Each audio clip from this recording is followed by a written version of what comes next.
Okay, our cool down sketch today is gonna be a fun one. So this person, so it's the same person who got the Ahsoka sketch at the beginning. They wanted Pikachu with a Porg, which I thought sounded delightful. And so this will be a fun little cool down sketch. Yeah, Laura is great. I mean, a great person, great colorist, very talented, super giving of her time. Can't say enough good things about her. But when I was first starting, I was coloring independent comic books digitally when like nobody was. I mean, let me rephrase that. There were not full color independent books, really. I mean, once in a blue moon. And I was like, oh, hey, we can do this digitally and make it more affordable for printing and all that stuff. And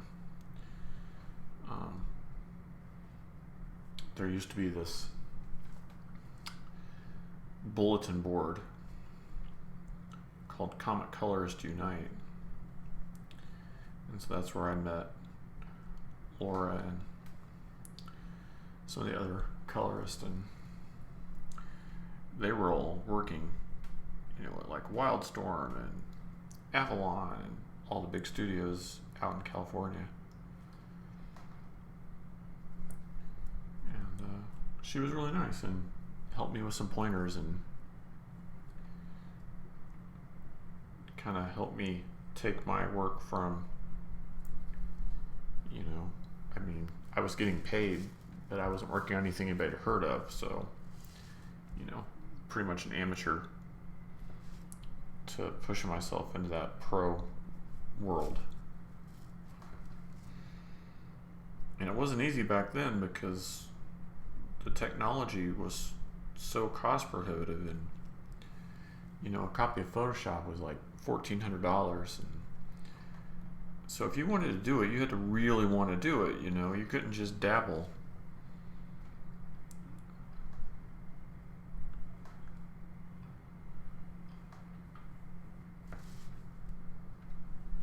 I mean, I remember I took out a loan to get a computer, and the computer loan was more than my car loan.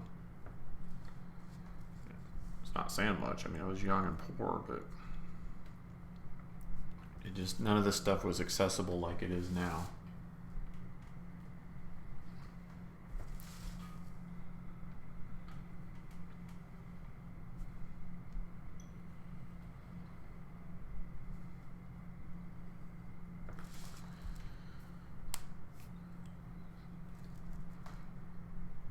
Oh, cool. Well, I'll tell you, the whole color guide thing is so weird. It made sense. It made a ton of sense when there were mechanical color separations still. And one of the guys who I hired for my first studio had done that. He had done mechanical color seps. But the deal is that both Marvel and DC had contracts with these colorists that made color guides. And on top of that, they were super talented people. And they didn't want them to become unemployed overnight simply because they didn't know Photoshop. And so for a long time, they would have not every book, not every title, but some titles. An old school colorist do the hand painted guides and then hand it off to one of us digital colorists to do just the separation. So there would be books that I worked on where I did, I technically had both jobs. So I would get,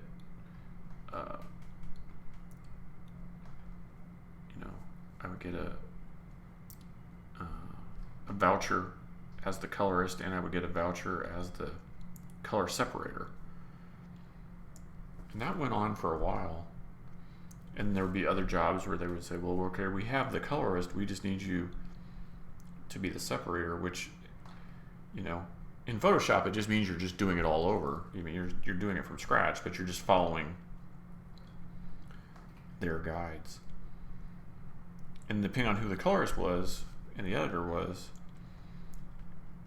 they might want you to do radically different things than what was on the page. So, sometimes they'd be like, just do what this colorist did, but do it digitally. And then other times they'd be like, well, use that person's color schemes, but do your normal style because we like it better. So it just kind of depends on what the project was and stuff, At the time when I was sort of young and impatient, I would just be like, why do we need those colorists? I can do it all. And then, later I realized that the publishers were trying to take care of those people and not put them out on the streets. So it was a good thing. But, when you're 21, 22, 23, you don't always see the world through that lens.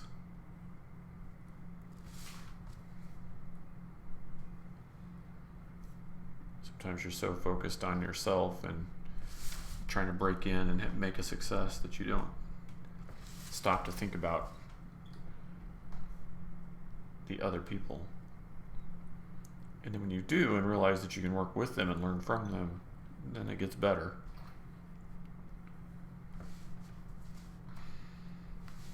All right, so there's quick pencils. Pikachu! I'm gonna grab my red pencil for his cheeks before I forget. I think I've got it right here.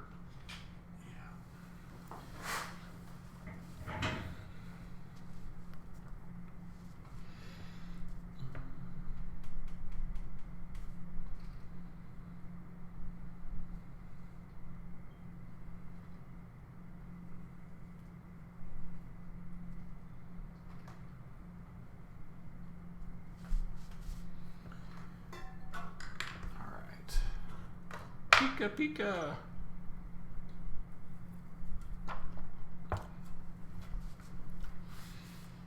Yeah, you're right about adapting, and I think I got lucky when I first got in as a colorist.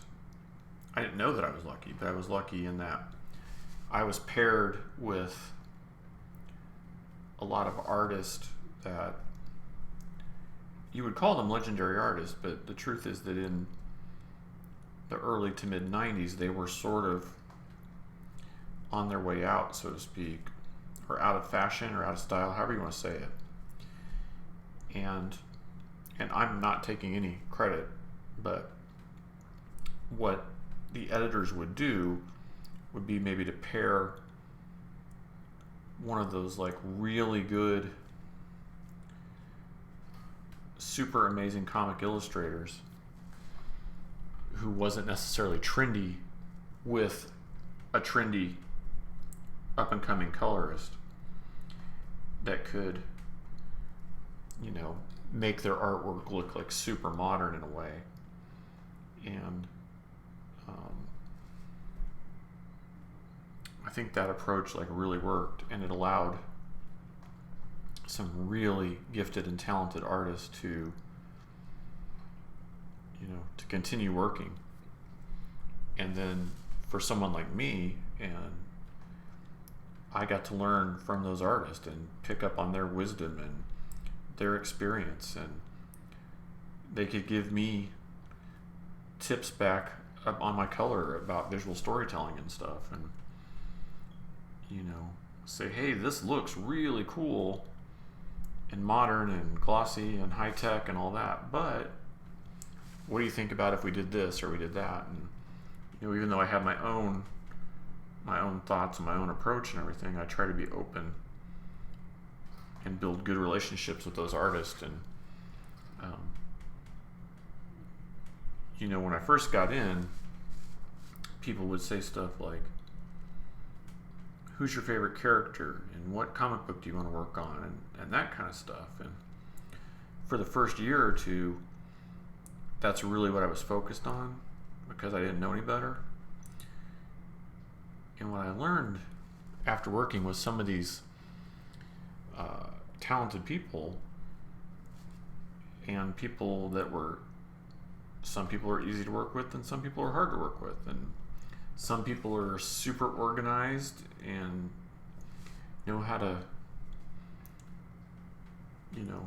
let the creators do what they do best, and some people aren't. And so I figured it out pretty quickly, is that it's not about what character do you want to work on, or what comic or what publisher or anything like that. It's about what people do you get to work with, because that's what makes or breaks the experience. You can work on your favorite character, and if it's, if you're paired up with a writer that you don't get along with, or an editor that can't keep us to a schedule, or whatever it is, sometimes you just don't mesh with people, or sometimes there's been plenty of art I've received where I'm just like, oh, this isn't going to work out, this is not the right project for me, So when you're on those kind of projects, it doesn't matter how cool the character is, because the experience is going to be miserable. Whereas if you can work with people that you get along with, and people that you're on the same page with as far as like storytelling goes and all that, then it doesn't matter what the character is, because you're having a blast, and the stories end up being like really good, and the readers can totally pick up on that. Like when things are firing on all cylinders, it comes through the page. Your questions about the editors, still pair them up. Yeah. Yes and no. I mean, our industry's gone through a lot of changes, and I think the writers at the moment kind of hold a lot of power. So the writers are kind of in control of a lot of the titles, which is fine. I mean, if you got a good writer, you're set. And some pencilers, have the ability to say, hey, I want to work with this colorist or that colorist, and some don't. It just really depends on their industry clout. And editors do assign the colors to the book, so they have the usually the final say. But I know to be true is that talent is only part of the equation, and there's a professionalism is a big part of it, and the ability to meet deadlines and that sort of thing. So there's a lot of talented people that don't work very much because they either can't get along with others, or they miss every deadline, or whatever it is. So I try to balance those things out, I mean, I'm not perfect. I've made my fair share of mistakes, but I do try. I try to be pleasant and stay in good contact with the editors and make the deadlines and be a team player, all that stuff.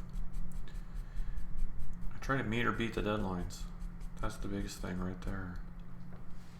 I mean, why not turn it in early? Because then they might have something else for you to do. That's kind of been my whole lifelong mantra right there.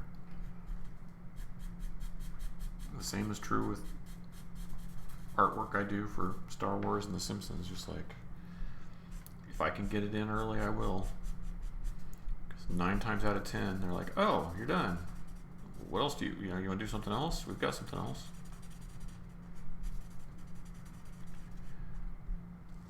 Now, clearly, that's not happening right now, when there's almost no comics being made, but that's how it normally is. Pika!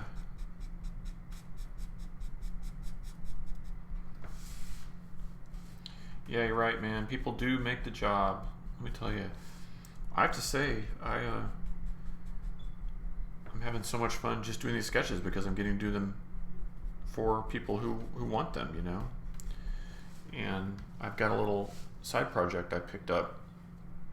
It's with a museum, and the person I'm working with there, she is so on the ball and so organized and so good to work with that it makes some of the other projects I've had at other other companies, I'm like, oh, I was in like abusive relationships with those people and I didn't even know it, because it can be this good, So when you make that right connection, you just like hold on to it.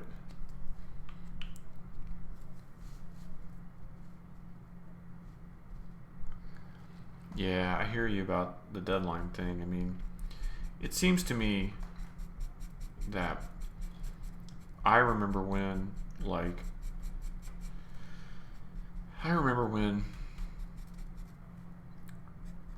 there's always emergency jobs, right? That's always going to be part of it. I mean, there's always that. But it used to be that not every job was an emergency. Not every job was a rush, and it kind of feels like that's how it has been for the last few years. It's like every book is behind, every project's a rush job.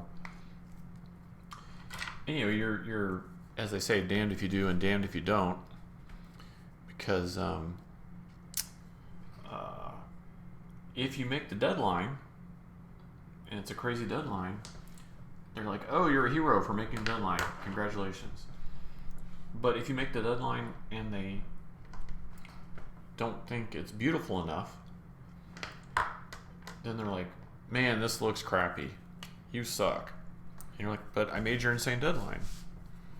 And so it's a real tightrope walk, because it has to, even the rush jobs have to live up to sort of like a certain standard. And, sometimes that's really hard. Once in a while, it's impossible. So, do what you can.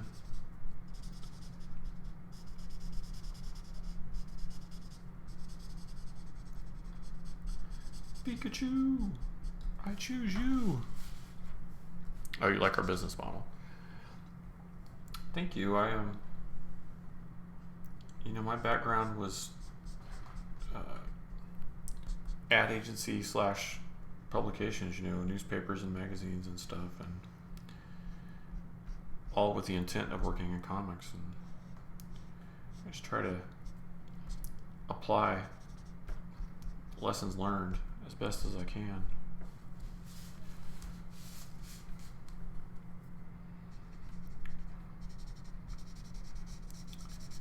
But I think in all this comic book stuff, there's everybody talks about the good old days, and I think the good old days are just whatever happened 5 years ago, so it just gets more crazy and more crazy as time goes on.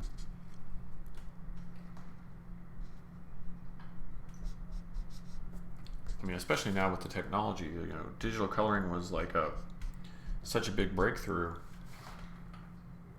but it was also slow, time-consuming, tedious, and expensive when it first came out, and now it's so accessible that it can be treated as a commodity now. And so, as you know, that means lots of overnight work and overnight corrections and tweaks and changes and all sorts of stuff. So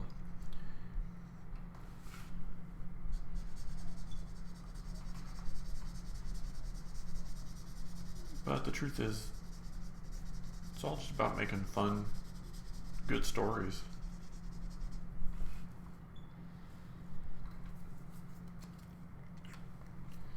Alright, let's go shade darker.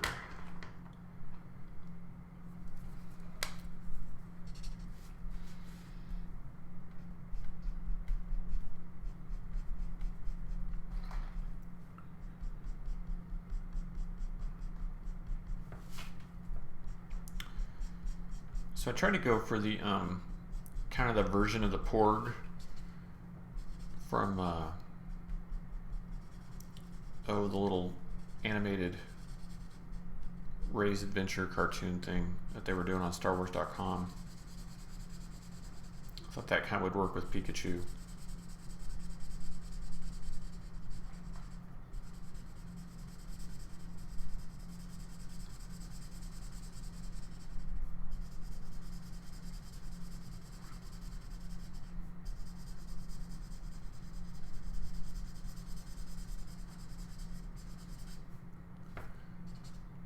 It's a fun industry to be in. Yeah, most of the time. Yeah. I mean, you know how it is. There's always stress and complaints and stuff, but at the end of the day, we're not curing cancer. We're getting to play with some of the most fun characters and properties on the planet. So even when we're complaining, we don't really have much to complain about.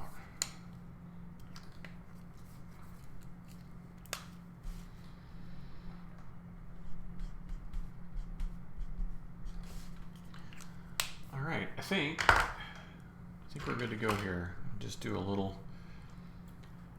fill on Pikachu's cheeks.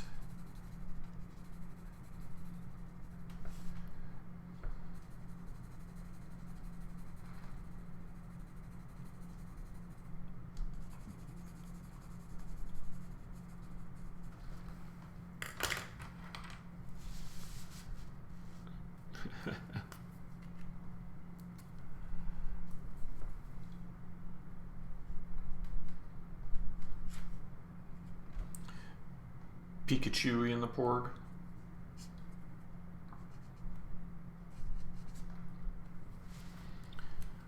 All right, guys. As always, thank you so much for hanging out with me today. I know this was like an epic, long one, especially with that Han Solo and Chewie.